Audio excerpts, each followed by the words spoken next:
12.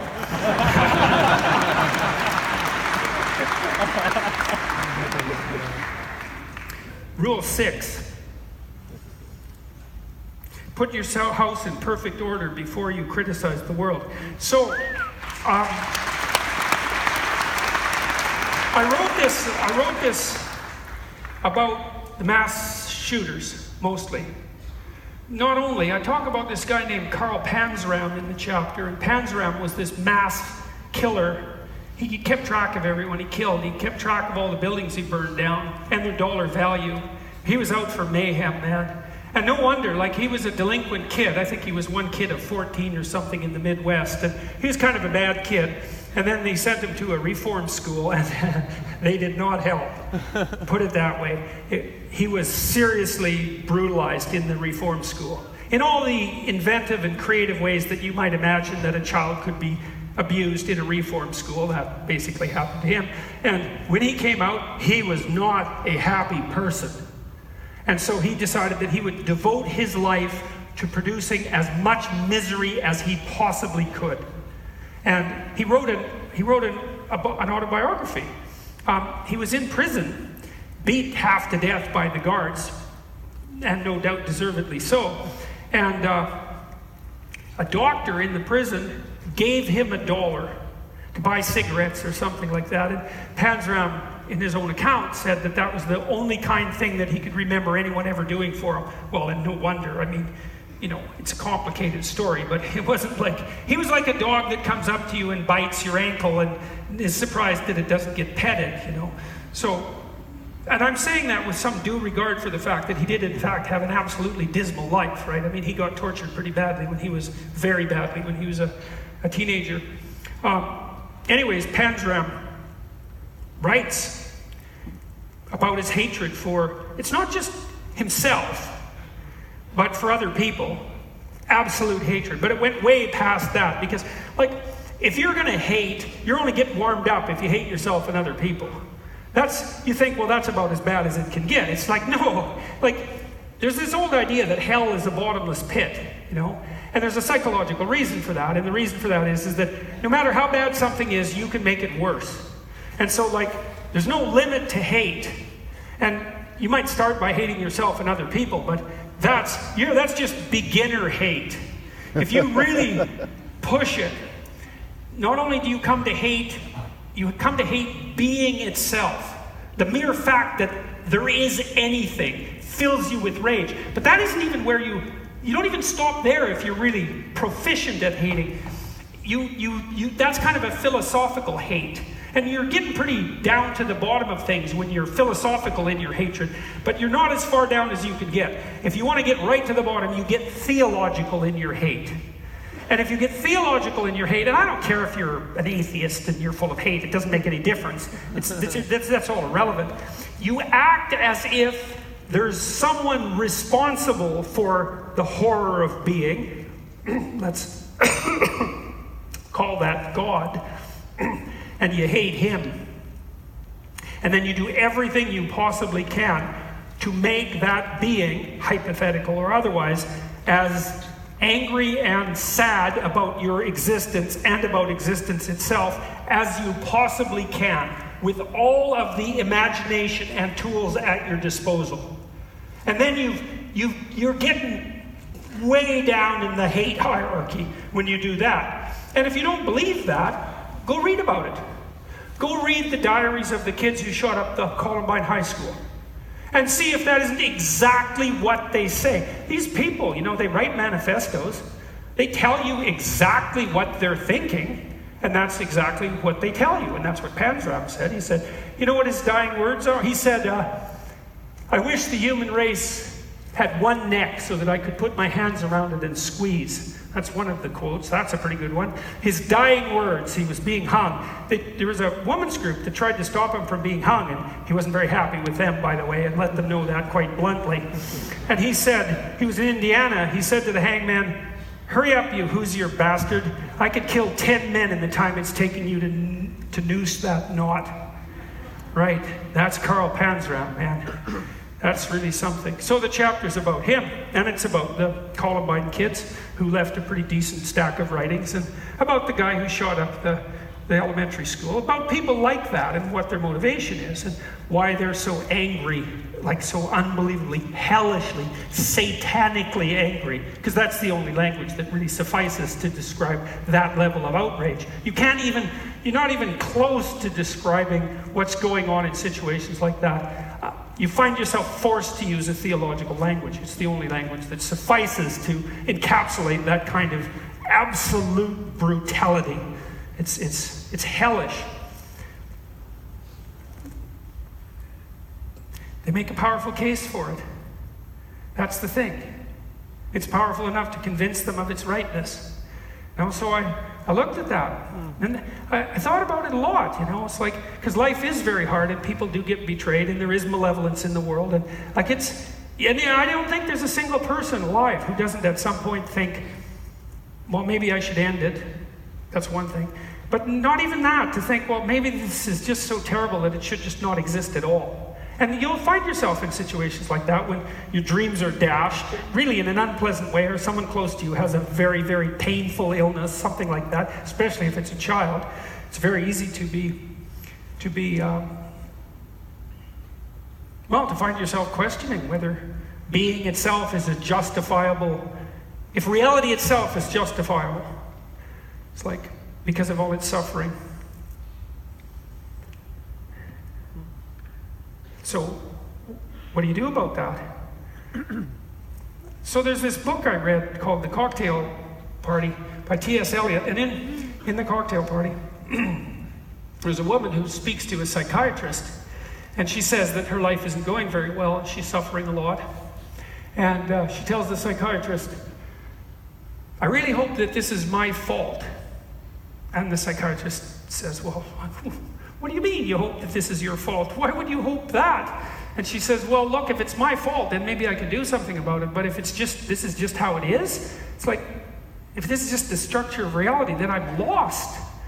And that's a really good thought. Well, T.S. Eliot was a genius, and that's a really good thought. It's like, and it's a really good place to start, because you think, well, when everything isn't going your way, and that's going to happen a lot, when there's suffering, the suffering in your life exceeds what you think to be reasonable, and you're tempted to curse fate with all that entails.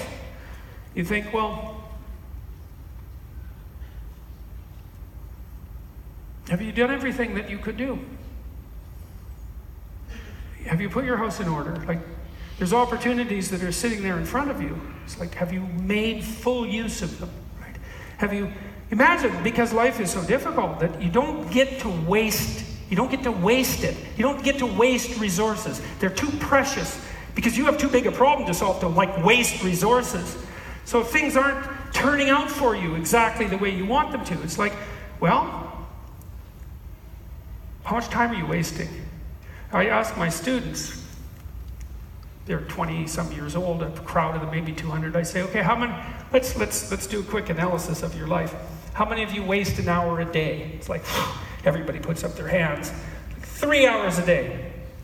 Everybody puts up their hands. It's like, usually by 7 hours a day, some people have their hands down, right? They're just wasting time like mad. And we do a quick financial analysis, because if you're a university student, maybe your time's worth $50 an hour or something like that. If you consider it in terms of, lifetime earnings, it's like 7 hours a day, it's $350 a day, it's about $2,000 a week, it's about $8,000 a month, it's about $100,000 a year. It's like, fine, it's like your life isn't everything it could be, and you're wasting $100,000 worth of your time a year. It's like, maybe, possibly there's a causal connection. It's worth contemplating, right? And this is an existential question. It's like, and I don't know the answer to this, because I do know that life is brutally difficult and that we're up against it all the time, both in terms of tragedy and malevolence. It's no joke, man. It's full frontal attack if you're a human being. It's like, what do you have to mitigate against that? And the answer to that is you have what presents itself to you as possibility and opportunity. That's all you have. And so then you might say, well, if you made full use of everything that was offered to you, what would your life be like? And that's a thought that you can use productively in pretty much every situation, forever. And there's something about it that's really, like, it's a really profound idea, because it is the case that you have, I actually think this is the case. I think that what we confront, this is how I think reality is constituted. I think that we confront reality as divine centers of consciousness. I don't think there's a better way of saying that. And the reason I say that, divine, is because we don't understand consciousness at all. We don't understand its relationship to material reality. And we do know that it's integrally involved with being. No consciousness, no one to experience. What is there? Well, you can't even say. We confront potential consciously, and we interact with it. Well, how much potential is there?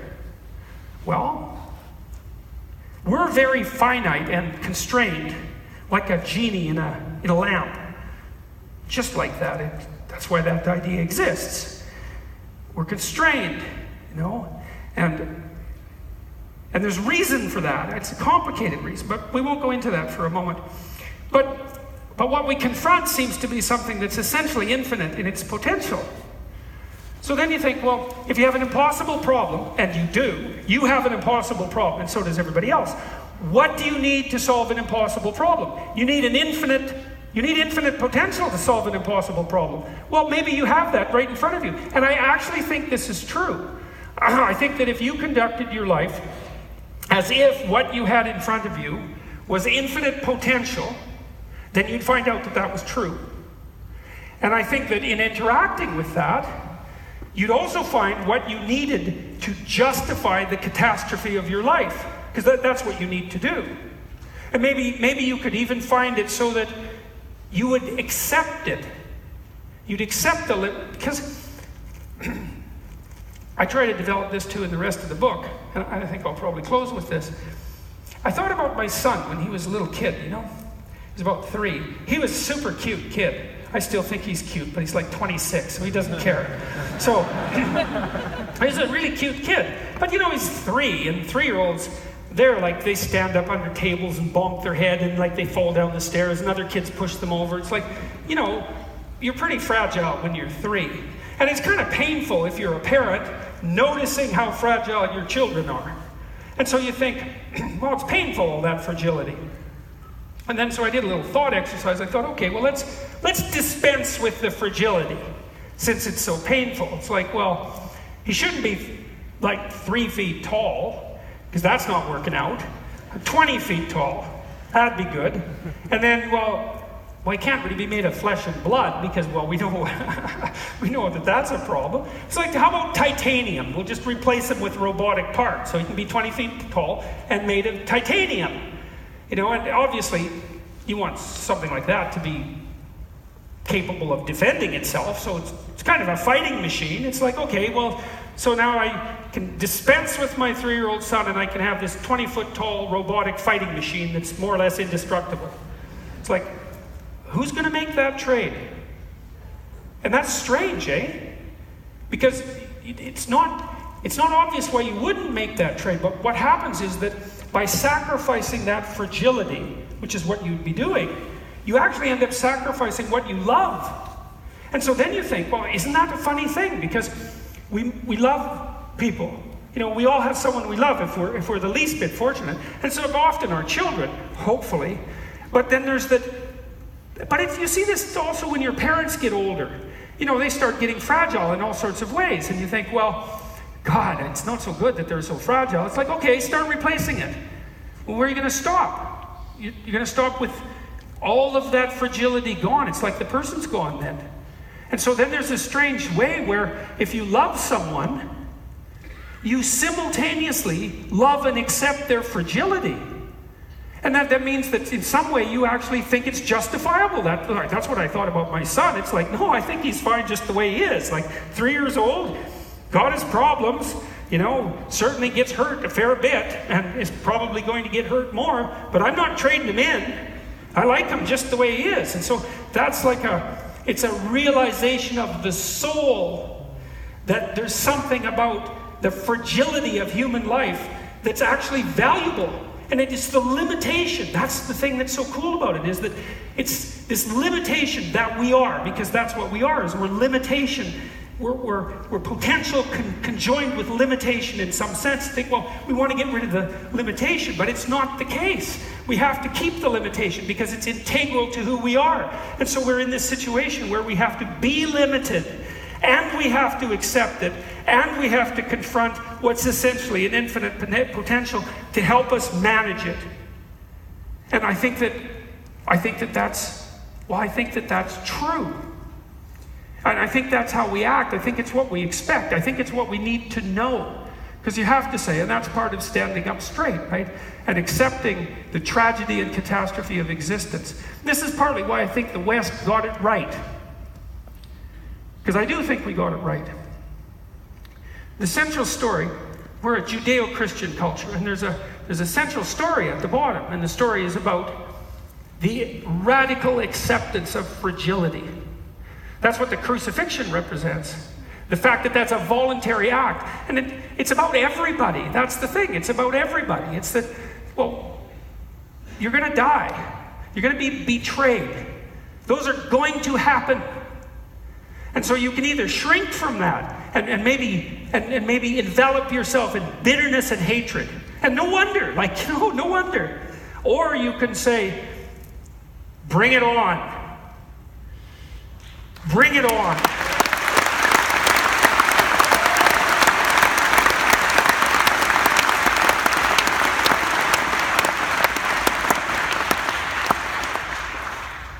And so I would say, well, I've looked at dark things as much as I can, and I think that's probably hurt me in many ways, but it's been unbelievably helpful, because the thing about darkness is it makes the light stand out. And as I've looked deeper and deeper into terrible things, I've also realized that there's something amazing about human beings. Because our lives are bounded by tragedy, and we are capable of deep malevolence. More so than you can almost imagine. But I don't think that's what defines us. I really don't. I think what defines us is the ability to transcend that. I truly believe that. And so I'm not pessimistic, I'm optimistic.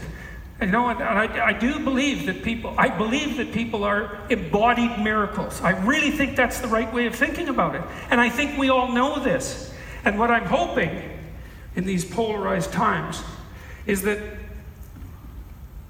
we return to that realization, and that we adopt the responsibility of full individual being as an antidote to, idiot political polarization, but also as an impetus for us all to move forward into the future. We're in an inflection point, I think, in our culture, in the world. Things are opening up in front of us that have never opened up before. It's very dangerous. Our technological prowess is very dangerous, and things could go very dreadfully wrong. But I don't think they have to. I think they could go extraordinarily right. And I think that each of us, I do believe this, that every single person sitting here, and every single person there is, but every single person sitting here plays a key role in that decision. We're all part of it. We're deeply networked. We all influence everyone else. And we are these divine centers of consciousness that are separate but united at the same time. And the decisions that each of us make as individuals are far more important than we realize. Our lives are ultimately meaningful, I think. And that we do decide whether by our actions we're going to bring a worse or a better cosmos into being. And I would say that we should dispense with our resentment and our bitterness, despite the fact that we have every reason for it, and stand up and face things forthrightly and speak the truth and make the world a better place.